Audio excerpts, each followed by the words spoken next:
أعوذ بالله من الشيطان الرجيم. بسم الله الرحمن الرحيم. يا أيها الذين آمنوا لا تقدموا بين يدي الله ورسوله واتقوا الله إن الله سميع عليم.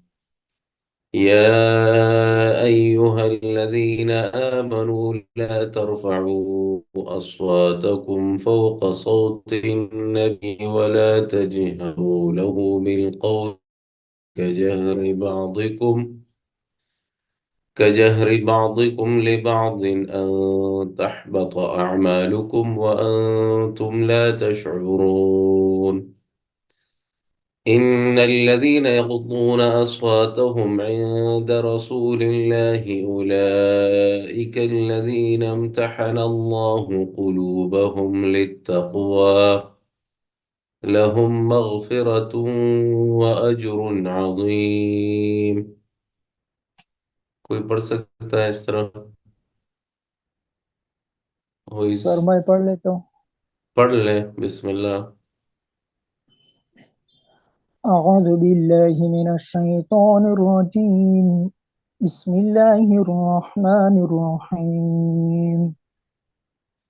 یا ایہا الذین آمنوا لا تقدموا بین یدی اللہ ورسولہ واتقوا اللہ ان اللہ سمیع علیم. يا أيها الذين آمنوا لا ترفعوا أصواتكم فوق صوت النبي ولا تجهروا له بالقول كجهر بعضكم لبعض أن تحبط أعمالكم وأنتم لا تشعرون. إن الذين يغضون أصواتهم عند رسول الله أولئك الذين امتحن الله قلوبهم للتقوى لهم مغفرة وأجر عظيم. ٹھیک ہے، ماشاء اللہ، بارک اللہ فیک. پچھلے ہماری ایک کلاس رہتی بھی ہے، ہمیں اس کی بھی میک اپ کرنی چاہیے، لیکن دیکھیں گے جو ابھی ہمارا ٹائم ہے اس کو پورا کرتے ہیں تو اس میں ہم اس صورت کو مکمل کر سکتے ہیں انشاءاللہ. اس صورت سے ہم 12 آیات پڑھیں گے. ٹوٹل 18 آیات ہیں، 12 آیات اس سے ہمارے سلیبس میں شامل ہیں. پچھلی صورت جو ہم نے پڑھی تھی سورۃ الفرقان، اس کے مقاصد، اہداف یا ٹاپک میں نے آپ کو بتایا تھا کہ سورۃ الفرقان کی کیا ٹاپک ہے. کوئی پتہ ہے آپ کو؟ کس کو یاد ہے؟ یہ مڈ سے پہلے میرے خیال میں ایک کلاس میں ہم پڑھ چکے ہیں اس کو.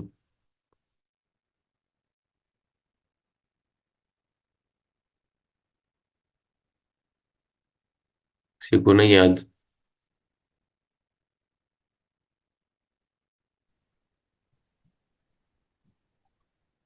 اچھا،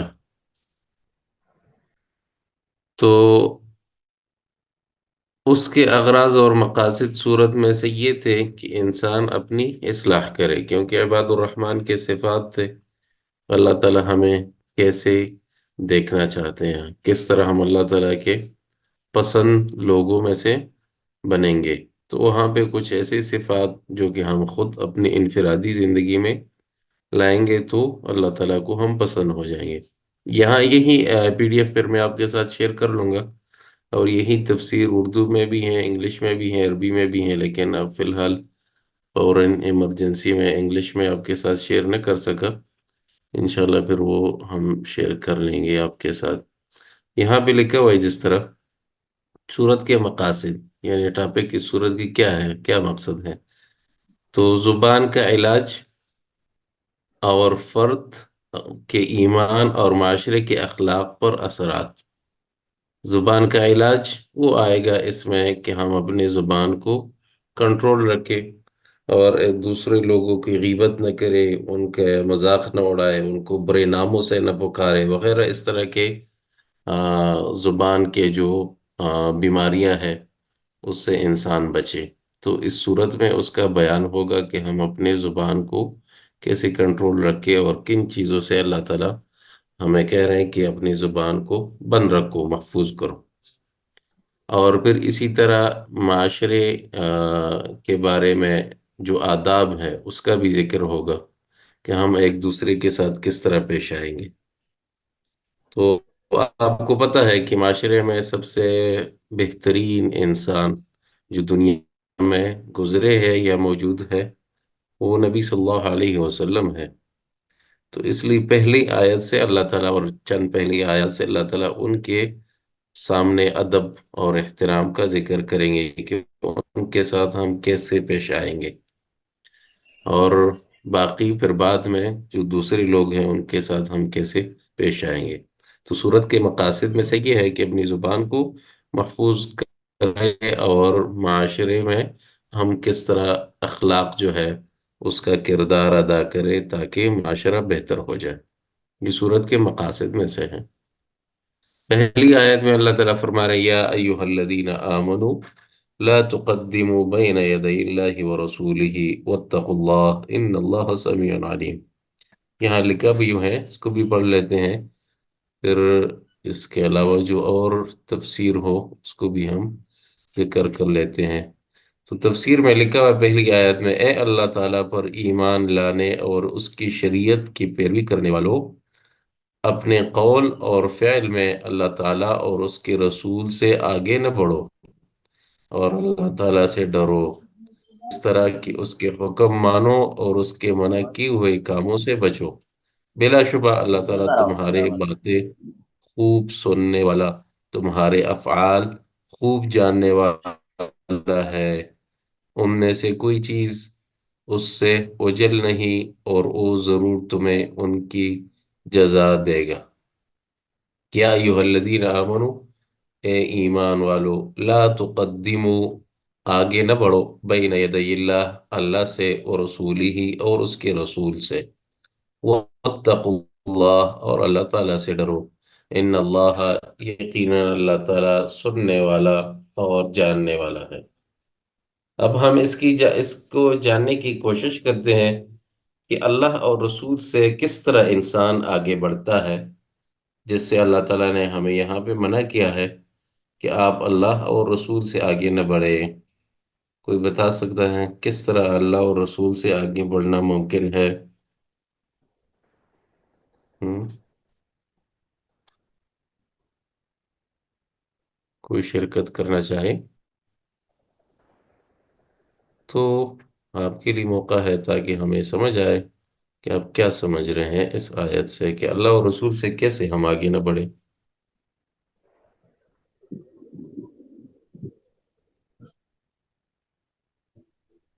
ہم؟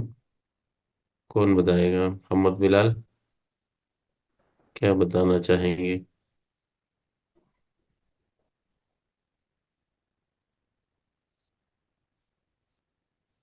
ہم اللہ اور رسول سے آگے بڑھ سکتے ہیں؟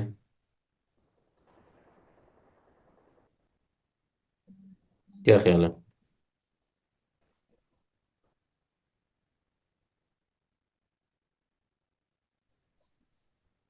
اور یہاں پہ لکھا ہوا ہے کہ اپنے قول اور فعل، یعنی اللہ اور رسول سے نہ باتوں میں آگے بڑھو، اور نہ اللہ اور رسول سے کاموں میں آگے بڑھو۔ اس لیے جب تک اللہ کے رسول یا اللہ کوئی بات نہ کہے، اس وقت تک ہم بات نہ کہے۔ بات کیا ہے؟ یعنی کوئی بھی حکم ابھی اللہ تعالیٰ نے نہیں بتایا کہ یہ فرض ہے، یہ واجب ہے، یہ سنت ہے، یہ مستحب ہے وغیرہ، ہم اس کے بارے میں کچھ کہیں گے کہ یہ کرنا چاہیے اور اس کام میں ثواب ہے، تو یہ کیا ہے؟ ہم اللہ اور رسول سے آگے بڑھ رہے ہیں باتوں میں، قول میں، کیونکہ اللہ اور رسول نے ابھی تک اس کے بارے میں ہمیں کچھ نہیں بتایا۔ تو یہ ہے اللہ تعالیٰ اور رسول سے آگے بڑھنا۔ اسی طرح کچھ اذکار ہوں گے، نبی صلی اللہ علیہ وسلم نے ہمیں اذکار بتائے ہیں، اور وہ پہلے میں آپ کو بتا چکا ہوں۔ مثلا رات کو سوئیں گے تو کیا پڑھیں گے، صبح جاگیں گے تو کیا پڑھیں گے، کھانا کھائیں گے تو کیا پڑھیں گے۔ یہ ہر چیز کا ذکر اللہ تعالیٰ نے اور رسول اللہ صلی اللہ علیہ وسلم ہمیں بتا گئے ہیں، انہوں نے ہمیں بتایا ہے۔ تو اب اس کے بعد پھر بھی کوئی انسان جو ہے کسی اور چیز کے لیے یا کوئی اس کے مقابل میں کوئی اذکار بنا لیتا ہے، وظائف بنا لیتا ہے کہ ہاں فلاں کام کریں گے تو یہ دعا پڑھنا، فلاں کام کریں گے تو یہ دعا پڑھنا، اور وہ اللہ اور رسول نے ہمیں نہیں بتایا ہو، تو یہ اللہ اور رسول سے باتوں میں آگے بڑھنا ہے۔ کیوں؟ اس لیے کہ اللہ تعالیٰ حکم نہیں ہے ابھی تک، اور کاموں میں بھی اسی طرح اللہ تعالیٰ اور اس کے رسول سے آگے لوگ بڑھتے ہیں کہ جس کام کا اللہ تعالیٰ نے ابھی تک حکم نہیں دیا ہے تو ہم اس کو نہ کریں اور نہ اس میں ثواب اور یا سزا سمجھے، بلکہ یہ اپنی طرف سے ایک شریعت بنانا ہے اور اللہ اور رسول سے آگے ہونا ہے۔ اس لیے دین میں ہر وہ کام جو اس زمانے میں نبی صلی اللہ علیہ وسلم کے زمانے میں، صحابہ کے زمانے میں ان دین نہیں تھا، لوگوں نے اس کو نہیں کیا ہے، تو آج بھی وہ دین نہیں ہے۔ اور اس لیے نبی صلی اللہ علیہ وسلم نے فرمایا، من احدث فی امرنا هذا ما لیس منہ فهو رد، جو ہمارے اس دین میں کوئی اپنی طرف سے کوئی چیز کام شروع کرے تو وہ کیا ہے، ریجیکٹ ہے، مردود ہے۔ اور اس لیے اللہ تعالیٰ نے ہمیں یہ بھی فرمایا کہ الیوم اکملت لکم دینکم، آج کے دن آپ کا دین مکمل ہو چکا ہے۔ اور وہ دن جو ہے حجۃ الوداع، عرفے کا دن تھا، اس سے پہلے اللہ تعالیٰ دین کو مکمل کر چکے ہیں، اور ہمیں یقین ہے کہ کوئی بھی ایسا کام نہیں جو کہ ہمیں جنت کے قریب کرے یا جہنم سے دور کرے، مگر رسول اللہ صلی اللہ علیہ وسلم وہ ہمیں بتا چکے ہیں۔ تو اس لیے دین میں اب مزید اس طرح کی کوئی گنجائش نہیں ہے کہ ہم اپنی طرف سے کام کریں اور اس کو اس میں ہم ثواب سمجھے یا نہ کرنے میں سزا سمجھے۔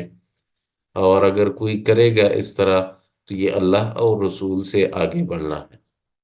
اسی طرح کوئی کام ہوں گے اصل میں اللہ اور رسول نے ہمیں حکم دیا ہے، لیکن طریقہ اور وقت اس کے لیے خاص ہے، تو تب بھی نبی صلی اللہ علیہ وسلم کے طریقے اور وقت کے مطابق کریں گے۔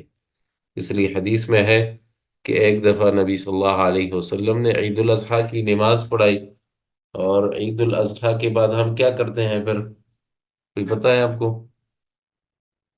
ہاں، بقرہ عید کی نماز جب لوگ پڑھ لیتے ہیں پھر کیا کرتے ہیں؟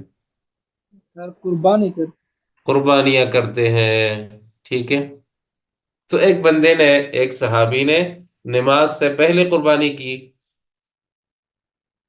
تو جب نبی صلی اللہ علیہ وسلم نے نماز پڑھائی پھر کہا کہ اب تم قربانیاں کرو، تو ایک صحابی نے کہا کہ یا رسول اللہ، میں تو نماز سے پہلے قربانی کر چکا ہوں۔ کیوں؟ اس لیے کہ میں نے دیکھا کہ نماز کے بعد تو ہر کوئی قربانی کرے گا اور گوشت وافر مقدار میں لوگوں کو مل جائے گا، لیکن ابھی جو ہے یعنی نماز فجر کے بعد لوگ بھوکے ہیں اور ان کو کھانے کی ضرورت ہے، تو اس لیے میں نے سوچا کہ میں دوسرے لوگوں سے پہلے قربانی کروں اور ان کو کچھ کھانا کھلاؤں۔ میں قربانی اس لیے میں نے کی ہے۔ اب اگر ظاہر میں ہم دیکھتے ہیں اس کی سوچ تو بہت بہترین ہے اور کام بھی شاندار ہے کہ لوگوں سے پہل کرو ہر خیر کے کام میں، لیکن نبی صلی اللہ علیہ وسلم نے اسے کہا کہ نہیں، یہ تمہاری قربانی نہیں ہے، بلکہ یہ تو ویسے گوشت کا ایک بکرا تم نے ذبح کیا ہے، اور فرمایا کہ اگر استطاعت ہے تو اس کے بجائے اب ایک اور جانور ذبح کرو، تمہاری قربانی نہیں ہوئی ہے۔ اس لیے کہ اب وقت نہیں ہوا، نبی صلی اللہ علیہ وسلم نے فرمایا کہ جب تک میں قربانی نہیں کروں تو اس وقت تک آپ نے قربانی نہیں کرنی ہے، یعنی امام نماز پڑھے گا اور اس کے بعد پھر جو ہے لوگ اپنی قربانیاں شروع کریں گے۔ تو اب یہ کام جائز ہے، اور بلکہ شریعت نے اس کا حکم بھی دیا ہے، لیکن وقت چون کہ نہیں ہے اور وقت سے پہلے تھا، تو نبی صلی اللہ علیہ وسلم نے اسے کہا کہ یہ قربانی نہیں ہے۔ اسی طرح ایک دفعہ عبداللہ ابن مسعود رضی اللہ عنہ کے بارے میں آتا ہے، جو کہ کوفہ میں رہتے تھے۔ ان کے ایک شاگرد نے لوگوں کو دیکھا کہ مسجد میں جمع ہے، اکٹھے ہیں، اور ذکر کر رہے ہیں کھجور کی گٹیوں سے، تو ایک ان میں سے کہتا ہے 100 دفعہ سبحان اللہ کہو، سب پڑھ لیتے ہیں، پھر ایک ان میں سے کہتا ہے کہ 100 دفعہ الحمدللہ کہو، کہہ دیتے ہیں، اس طرح ذکر میں لگے ہوئے ہیں۔ تو ان کے ایک شاگرد نے دیکھا، ان سے پوچھا کہ حضرت اس طرح کا ذکر لوگ کر رہے ہیں۔ تو عبداللہ ابن مسعود رضی اللہ عنہ آ کر ان کے پاس کھڑے ہو گئے اور ان کو کہنے لگے کہ یہ تم نے کون سی بدعت ایجاد کی ہے، یہ کیا کر رہے ہو؟ لوگ کہنے لگے کہ سر ہم تو اللہ کا ذکر کر رہے ہیں، اس میں بری کون سی بات ہے؟ تو انہوں نے کہا کہ ہاں بات آپ کی ٹھیک ہے، آپ کام اچھا کر رہے ہیں، لیکن کئی لوگ ایسے ہوتے ہیں جو کہ اچھا کام کرنا چاہتے ہیں لیکن طریقہ جو اختیار کر لیتے ہیں وہ صحیح نہیں ہوتا۔ کیوں؟ اس لیے کہ ہم نے کبھی بھی رسول اللہ صلی اللہ علیہ وسلم کے ساتھ اس طرح کا ذکر نہیں کیا تھا، اور فرمایا کہ ابھی ابھی نبی صلی اللہ علیہ وسلم فوت ہو گئے، ان کے جو کپڑے تھے وہ تو ابھی تک پٹے نہیں ہیں، برتن ابھی تک ٹوٹے نہیں ہیں، اور آپ نے دین میں ایک نیا کام ایجاد کیا۔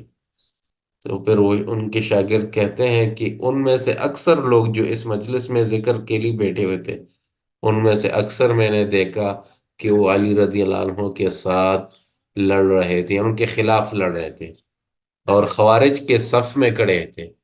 خوارج پتہ ہے آپ کو کون ہے خوارج؟ کبھی سنا ہے خوارج؟ کس نے سنا ہے خوارج؟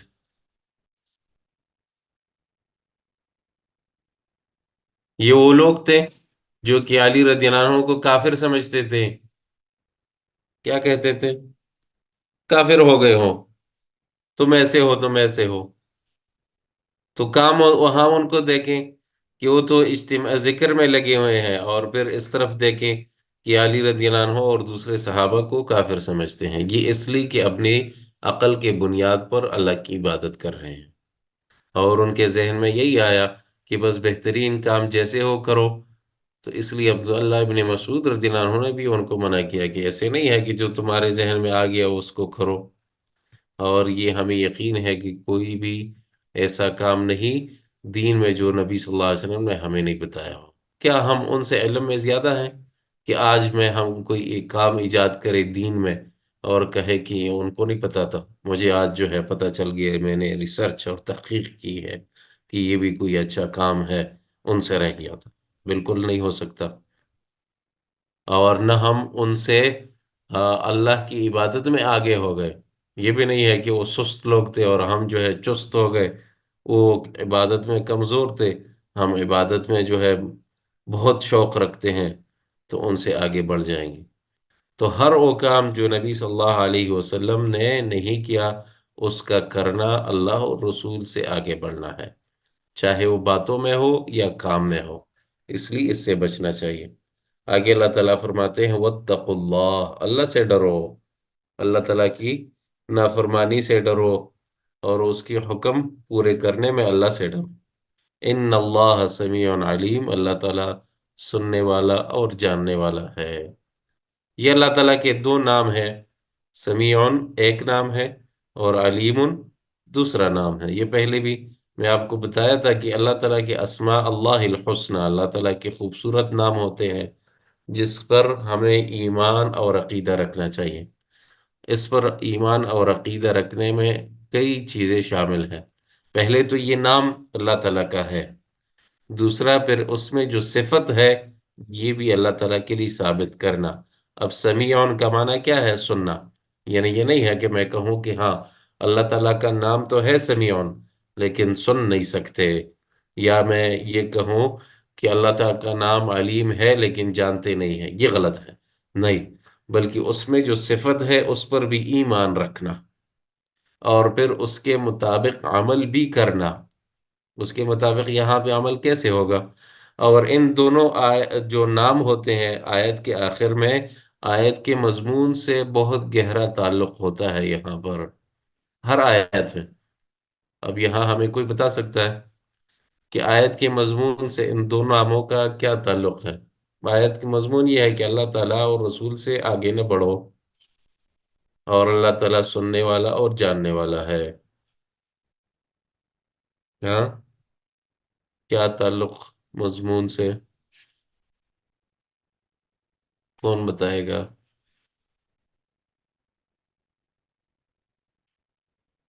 ہاں ارسلان بتا سکتے ہیں کچھ؟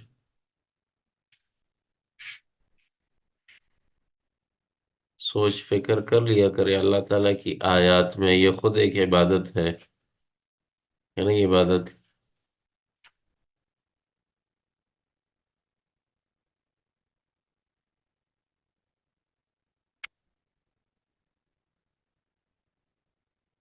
ہاں، جی، کیا کون بتانا ہے؟ بتائے گا؟ کیا بتائیں۔ بتا رہے ہیں؟ ایک دفعہ دوبارہ ریپیٹ کر دیں۔ ہاں میں نے یہ کہا کہ جو نام آخر میں ہوتے ہیں، یعنی اب آیت کے آخر میں اللہ تعالیٰ کے دو نام آئے ہیں، سمیع علیم، جاننے سننے والا اور جاننے والا۔ اس آیت کے مضمون سے کیا تعلق ہے؟ یعنی اللہ تعالیٰ کسی اور دو نام کو کیوں نہیں لگاتے یہاں پہ؟ تو اس میں کوئی حکمت اور مقصد ہے ضرور، تو وہ کیا ہو سکتا ہے وہ حکمت اور مقصد؟ آپ کے ذہن میں کیا ہے؟ سر اس کا یہ ہو سکتا ہے کہ مطلب ہم جو بھی کوئی کام کر رہے ہیں اللہ تعالیٰ وہ دیکھ رہا ہے اور سن رہا ہے۔ آیت میں اگر کسی کام سے روکا گیا ہے، کسی کام کرنے کا کہا گیا ہے، تو وہ اگر ہم نہیں کرتے یا کرتے ہیں تو اللہ تعالیٰ وہ بے شک دیکھ رہا ہے اور سن رہا ہے۔ اس میں جیسے ہمیں ٹھیک ہے منع ضرور۔ کیا مرضی سے کوئی کام نہیں کرنا چاہیے، تو وہ اللہ تعالیٰ ہم، دیکھ رہا ہے اور سن رہا ہے اگر ہم اس سے ٹریس پاس کرتے ہیں یا آگے بڑھ کے اپنی مرضی سے کچھ کرتے ہیں۔ بالکل زبردست۔ یعنی اب ہم نے یہ بھی کہا کہ اللہ تعالیٰ اور رسول سے باتوں میں آگے نہ بڑھو، حالانکہ یہاں پہ لا تقدمو میں کوئی بات کا ذکر نہیں ہے، تو یہ کہاں سے ہم یہ تفسیر لیتے ہیں کہ باتوں میں آگے نہ بڑھو، کاموں میں آگے نہ بڑھو؟ اسی لفظ سے لیتے ہیں کہ اللہ تعالیٰ سنتا ہے، تو سننے کے لیے مطابق کیا ہے؟ باتیں ہیں۔ تو اللہ اور رسول سے اگر ہم باتوں میں آگے ہوں گے تو اللہ تعالیٰ سن رہا ہے، اور اگر اللہ تعالیٰ اور رسول سے کام میں ہم آگے ہو رہے ہیں تو اللہ تعالیٰ کیا ہے؟ علیم، جاننے والا بھی ہے۔ اور ان دو ناموں میں ایک طرف تو ایک خوشخبری بھی ہے اور ایک طرف ایک وعید دھمکی بھی ہے۔ خوشخبری ایسے ہے کہ کوئی انسان کہے کہ میں تو اللہ کی فرمان کے مطابق چل رہا ہوں، اللہ اور رسول سے پہل آگے نہیں ہو رہا، تو اللہ تعالیٰ اس کو کہہ رہے ہیں کہ ان اللہ سمیع علیم، اللہ تعالیٰ سنتا ہے آپ کی باتوں کو کہ آپ نہیں بڑھ رہے ہیں، اور جانتا ہے آپ کے کاموں کو، تو آپ کو اس کے مطابق بدلہ دے گا، اجر دے گا۔ اور دوسری طرف وہ بندہ جو کہ اس پر عمل نہیں کر رہا، اللہ سے اور رسول اللہ صلی اللہ علیہ وسلم سے باتوں میں یا کاموں میں آگے بڑھ رہا ہے، تو اس کے لیے اس میں ایک وعید دھمکی ہے کہ آپ کی باتیں بھی اللہ تعالیٰ سن رہا ہے کہ آپ آگے بڑھ رہے ہیں، اور آپ اللہ تعالیٰ آپ کے کاموں کو بھی جانتا ہے، تو اس لیے خبردار، آپ کو بھی اللہ تعالیٰ اس کام کا بدلہ دے گا، یعنی سزا دے گا، اس لیے کہ آپ اللہ تعالیٰ اور رسول سے آگے بڑھ رہے ہیں۔ تو دونوں طرف لوگوں کے لیے اس میں ایک خبر بھی ہے کہ اللہ تعالیٰ سننے والا اور جاننے والا ہے۔ سمجھ جائیے اب، ہر آیت کے آخر میں جو اللہ تعالیٰ کے نام ہوتے ہیں، تو سمجھ لے کہ اس آیت کا خلاصہ، سمری جو ہے وہ اسی دو ناموں میں ہے۔